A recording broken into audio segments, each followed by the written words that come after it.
গল্পে গল্পে শিখি ভোকাবুলারির আজকের নবম পর্ব। আমরা 9 নম্বর গল্পটি দেখব, ওয়াইফাই কানেকশনের লজ্জা।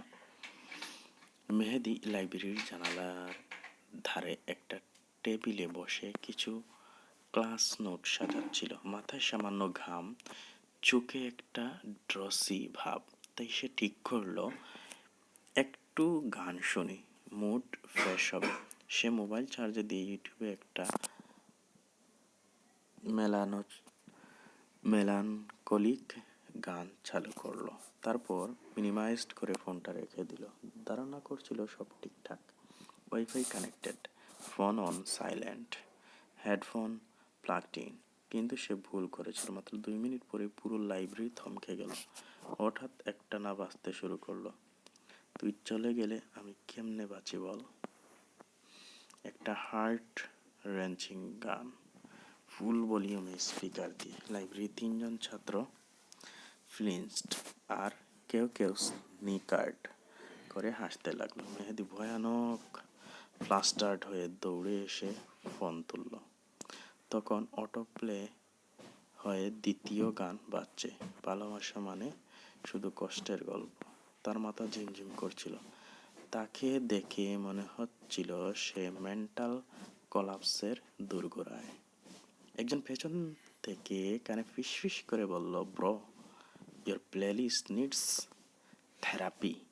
পরদিন ট্যাপ গ্রুপে একটা মেমে ভেসে উঠল।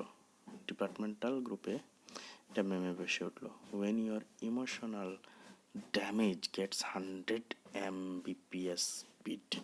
মেহেদি বুঝতে পারলো এই ঘটনা তার উপর একটা পার্মানেন্ট লেভেল এঁকে দিয়েছে।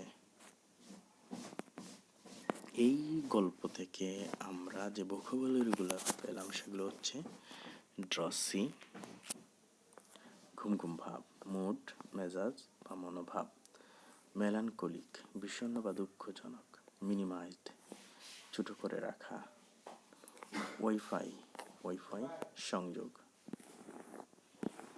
সাইলেন্ট